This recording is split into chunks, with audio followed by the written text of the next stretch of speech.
Welcome to what I learned from the 150 episodes of the 10-Minute Life Coach podcast, if you will. This is the feed that originally housed the 10-Minute Life Coach podcast, which was a 10-minute life lesson right from the get-go of the podcast with all the yakety-yak sales stuff in the back end. This podcast is now defunct as of about 8 episodes ago, and we're moving forward in a few weeks to a new 10-minute life coaching experience that will not be called the 10-Minute Life Coach. We're still working on the name, but it'll probably be called 10-Minute Life Coaching or something just as boring like that. In the meantime, what we started 8 weeks ago was at the end of the life of the 10-Minute Life Coach. Episode 150 was the official ending of it, but then we continued with episodes to talk about what we learned from that 150 episodes, which took us about 8 years, because there was a nice big gap between we got to the full year's worth of episodes, 4.5 years, if you will, till we got into the first full batch which could be considered a full year of recording. So there was things learned in that big batch of time from doing other podcasts and just living life. And there is, of course, the things learned from doing all the episodes, the changes to the episodes, the changes to the format, changes to production value, and changes to the guy right here. So what we have right here is some ideas we came up with towards the end of the life of the podcast when I was believing that I was going to write a book on this and publish it at the end. Obviously, that book won't come out anytime soon, but we're doing some mental noting and, if you will, audio noting of some things learned in the podcast. I came up with a couple titles for chapters, a couple of main ideas, 11 essentially planned out as it came to be, and this is week number 8 of those. So recapping what we had so far, week number 1, we said it's all about the learning. Week number 2 was creativity can be overrated. 3 was change is necessary but good for business. For week 4, we had it's okay to start over and pretend it never ended. For week 5, thank those who inspire you. In week 6, we said vet your sources. For week 7, be real, even if it means authentic. That was last week's episode. We debuted that chapter title, if you will. And so now we will debut chapter title for the 8th chapter, in theory. Don't be afraid of repetition or being repetitive. This is the chapter, if it turns out to be a book chapter, or the idea here in this episode, where I burst your bubble on what your favorite teacher actually does. Because, believe it or not, that guy or gal, that old woman or young man, however they look in stature or are in appearance, are an entertainer, or is an entertainer, if I want to be grammatically correct. That person is putting on a show. You may not want to think they're putting on a show. You may want to think they are offering you up great knowledge and wealth of information to learn you something, but what they're doing is putting on a show. Here's how your education works. When you are open to information coming in, you'll accept it.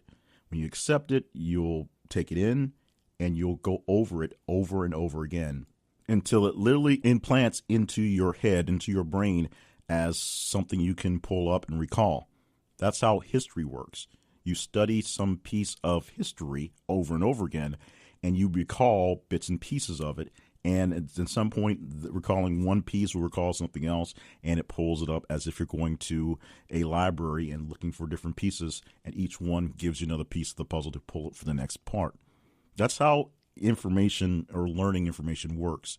The repetitive nature of things like that, why you study times tables by writing them down, why you do spelling words by just saying the words over and over again, they become something you know just offhand without any having to think about it, because a lot of it is just pulling back from a memory bank of repetition.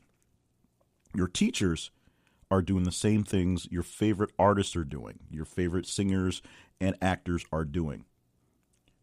To learn a song, you just have to watch it, see it, hear it, and watch it a few more times. Very often, something will jump in your head that's just so catchy that you'll instantly impale it onto your brain. But more likely than not, the songs that you know and love come from hearing it, getting some sort of sense of I like this, and wanting to hear it over and over again until you learn it by heart. Your teachers are doing the exact same thing, whether they are a inspirational teacher or a math teacher.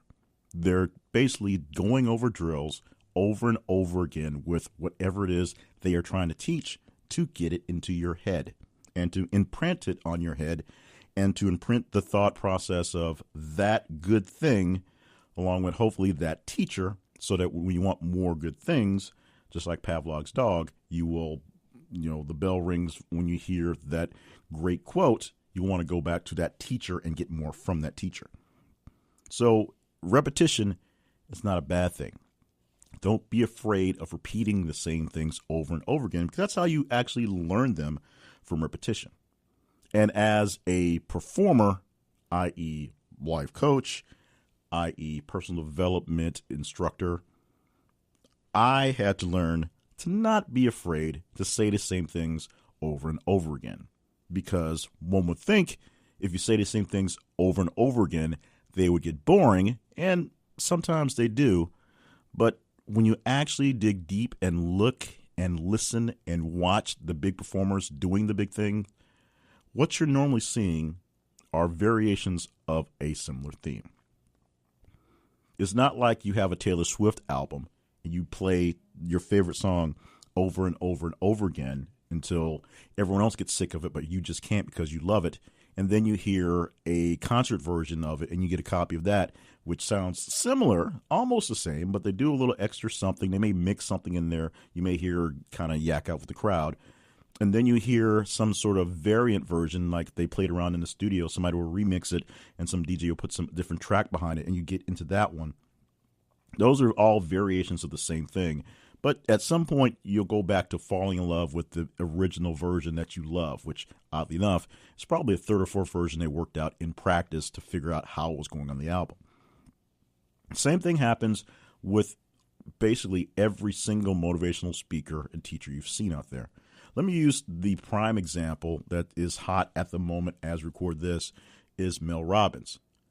Mel Robbins is a person I've been following long before the 5-second rule, because I just sort of clicked with the things she was teaching. She was doing the thing on the radio show. She was doing the CNN appearances, which weren't falling in line with her motivational speaking stuff. She was writing in different places and popping up here and there. And then what basically blew up her career was her TED Talk. And the thing that really hit home in the TED Talk was the notion of the 5-second rule. Now, she has explained in various forms that just sort of came out at the end of the talk. It wasn't really planned to be delivered in that way. And from there, she had to re-explain the 5-second rule because people were curious about that. And from there, it turned into a book. And from there, it turned into more speaking engagements.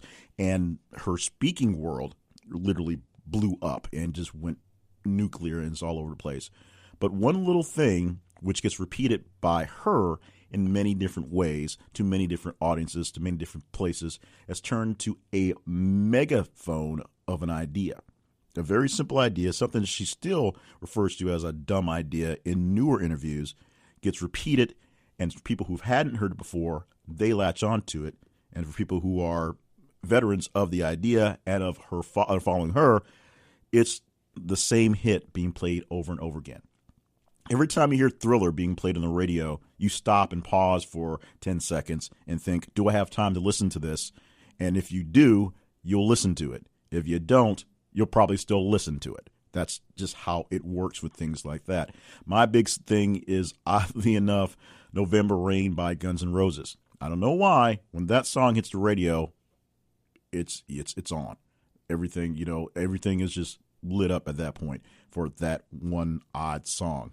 And odd because it makes absolutely no sense, but it's one that resonates with me.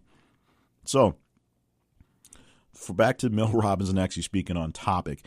So, Mel Robbins is one little note in one speech turned into a national phenomenon that has grown her business and her life exponentially. But not only does she get the joy and thrill and experience to give her own speech about her own thoughts, other people get to as well, as various other speakers on the lower end and some on the higher end tend to toss her name out and her idea out in their speeches to gather your attention. So when you hear the 5-second rule come from a B-level speaker, you perk up all of a sudden because they're talking about something that an A-level speaker has talked about. When another A-level speaker drops the 5-second rule in a speech, you perk up a bit because they've brought in their name tossing, if you will. They're out there throwing out a big name that someone else that is out there, and they are using that for their advantage. When people go out there on the internet and steal the speeches and put them on different backgrounds and put them out there on YouTube and come up in various different forms, they're literally stealing the spotlight from that person and taking money out of their pockets, to be honest, from the revenue that would be generated from the original getting that. So there's a case where one person and a repetitive message, which isn't all that repetitive, but it's the presentation of it that's being repetitive, being repeated over and over again, becomes something that gets branded into your brain, something that gets there. As I learned in doing these things, every single week initially seemed like it had to be a brand new, brand spanking edition of a new, fresh idea. And what I learned very quickly is there's only so many actual ideas that you can really teach. A person can have a book that has a large, infinite is not really real, but a large amount of different topics in it. But to be an expert on a specific topic is a better way to push things out than to be a generalist on so many things. While there is a role and a world for generalists on a lot of things, when they call in someone to be specific, they'll usually call in the expert on something. So you can be an expert in something that's general, the history expert. You can be an expert in something that's specific, the history of New England's life in 1870 to 1890 or so, if that's how you want to go. But even all that's done from repetition, complete and just detailed study of a certain era, a certain time, a certain study, a certain group, a certain way. Repetition is something that turned out to be fairly easier than I thought, because you can take one large piece of content and easily split it up into smaller pieces and reuse the pieces in different places, and sometimes just reshuffle the order of the pieces you have and give the same presentation, same words essentially, in different order, focusing on different bits and pieces to make it a better presentation for various forms and various venues. Different people may want the whole shebang, but they may want different pieces highlighted inside of it. And you find ways to highlight the ones that get people jumping in the right spots, and it's there. That's why you go to some concerts and some crowds want to hear a certain song and some crowds want to hear another certain song because it either mentions the name of the city, or you're singing to more females than males, or it's a young versus old thing or something like that, or it's something like just that one really weird, catchy song that a band has that everybody loves, and then people will debate the rest of their catalog. You can learn from repetition that the repetition gathers more people to you, because here's something that you may not think about. Just because you get bored with saying the same thing over and over again, number one, doesn't mean that person in the audience gets bored with it. They might want more of it. And the second thing on that is that doesn't mean the person out there in the audience has even heard it before. You have to remember, if you are growing your audience, growing your business, growing your following, there's going to be people coming into your circle, into your sphere, that have not had the full bulk of your catalog. You may have been doing this thing for quite some time, but the people that are new to you only have access, at least initially, to your newest stuff, or maybe some of your older stuff, and have to catch up from the back end. You may be a well-established author who's published 12, 13, 20 different books. You could be like a James Patterson type who seems to have a book coming out every couple of months with imprints and ghostwriting and groupings of things now. But he's been a writer for 40 years or so as a professional writer. So going all the way back to his back catalog will take you a while, especially if your initial approach to him is the new book he has out right now as we're recording this with former President Bill Clinton. It's a political intrigue book that has some insights from Clinton and Patterson coming to this thriller where the president gets to be Jack Ryan doesn't turn into the president turns into Jack Ryan in some weird sense. But this is about repetition. That is where we are going to land the plane on today. Repetition is the key to learning anything, because repetition is the key to learning anything, because repetition is the key to learning anything. So if you want to teach, you have to be repetitive, not be afraid to be repetitive, and sometimes swap out the order and change things up to make it sound fresh or seem fresh. But in actuality, you're just saying the same thing over and over again to hit the message home. And your delivery becomes a bit of a art, if you will. So you have to figure out how to give the same speech or give the same lesson or give the same teaching to similar people in different ways so that they get the full message. Maybe your message is a large message and they can only take in so much at a time. So as you give it certain times and give it over and over again in repetition, they learn something new every time. Maybe you're talking to new audiences every single day, and the problem is not them being fresh to it, but you getting a little bit stale on having to repeat it and hear it. So you want to give it in different ways. And as you give it in different ways, you can learn which ways get people to react better than others, so that when you have a larger convention, a larger audience, you know to use the plus side, the good ones, because those will probably hit better than the lower end. Just like comedians go out all the time hitting up open mic nights and smaller clubs to test out material when they're ready to prepare for a big taping, so they know what jokes are actually going well and what jokes they need to work on and what jokes really aren't going well at all. They are working on repetition all the time. Their act is a repetition of the same stories over and over again. Some of them they've been telling for years because those are the ones that people really, really love to hear. Some of them they just made up on the spot because of something that pops up to see how things are going and how to incorporate those into the old stories, or whether they should replace an old story and get put into the catalog of repetition. The biggest thing I had to learn from doing all these podcasts was that I couldn't have 150 episodes that were all original content, because that's a lot of ideas. And as much as my ego would love to believe that I came up with a single new idea every single week for 3 years worth of a podcast, that's not the way it works. I also had to learn how often I was repeating things so that they were being repeated not too often, and, of course, not so spread out that it wasn't a trigger. If I was going to repeat a message, I wanted it to be a trigger message to the old message, so that you can kind of combine the two for a Voltron-level combination of full force in those. But I also didn't want so many back-to-back that it really did get old and repetitive, as if I was saying the same thing over and over because I had nothing else to say.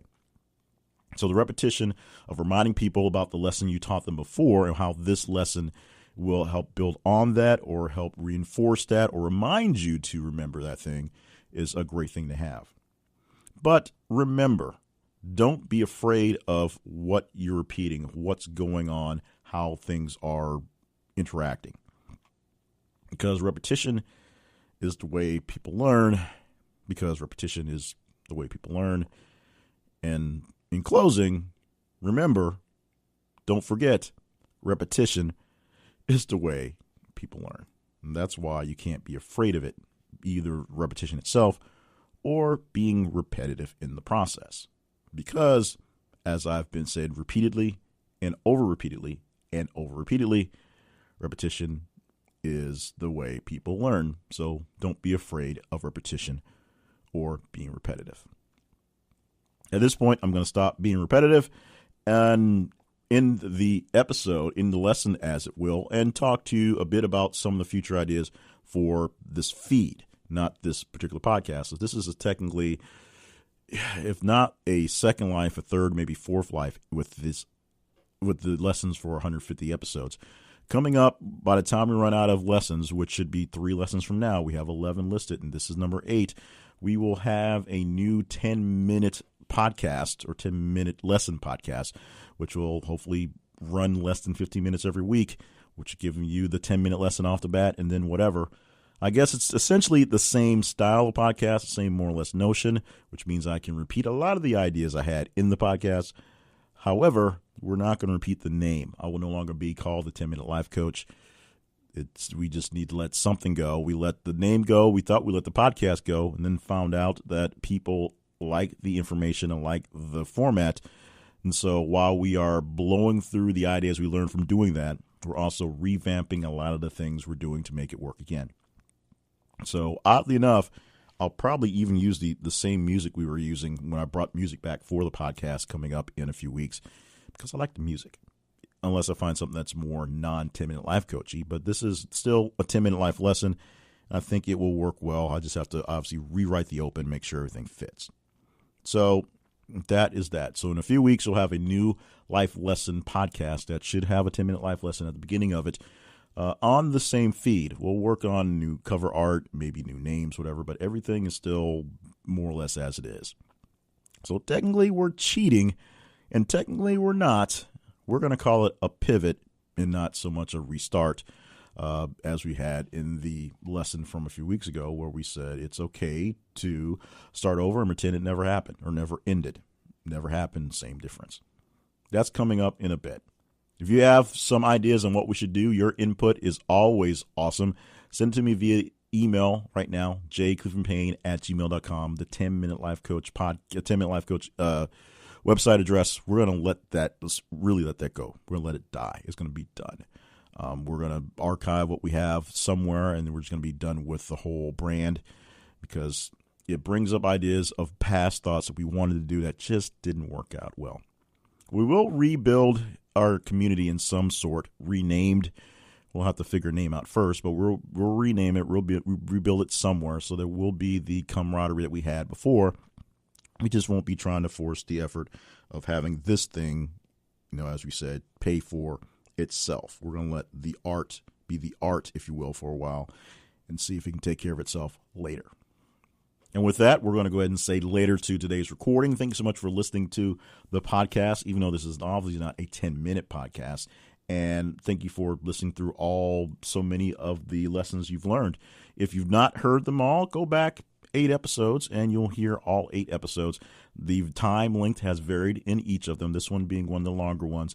But listen to the episodes and let me know what you think about them as they are right now. My main website is jclevelandpayne.net. You can also email me at jclevelandpayne@gmail.com. Give me some inputs on what's going on, some inputs on what you think you'd like to see or hear coming up in a bit.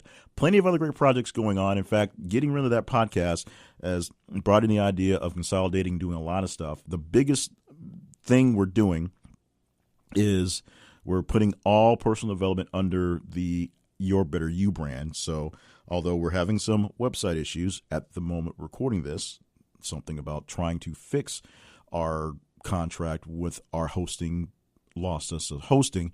The website will be at yourbetteryou.info somewhere soon, we hope. Look for yourbetteryou.info and you can find the steps to Your Better You, and that is there as well. That's a short podcast, 90 seconds worth of quick information, even less with its open and close. And of course, we are expanding on the Ask Yourself This concept. The Ask Yourself This program is popping up, and look for the Better You in 52 program to launch hopefully by September. By my birthday is my expected plan. My birthday present to me is to launch this program as a coaching guiding program. Every single week you get a lesson to keep you going as well, which is, I guess, the theme. Oh, since I'm just throwing things out there, we hope to add the Welcome to Your Monday as a podcast as well, working on getting that into the right format, the right explanation, hoping to get the books caught up, and, of course, the Mastering Your Message program, which already has about 11 episodes recorded, which we still haven't put out scheduled for yet. So hopefully that stays fresh, evergreen, in learning how to master your message and go from there. At this point, I have rambled on way too much about other projects other than this project, so we're going to let it go and bid you adieu. We told you how to get in contact with us, jclevelandpayne.net and jcleveland@gmail.com for email. Let me know how I can hook you up, and we'll move from there. Thanks, and goodbye.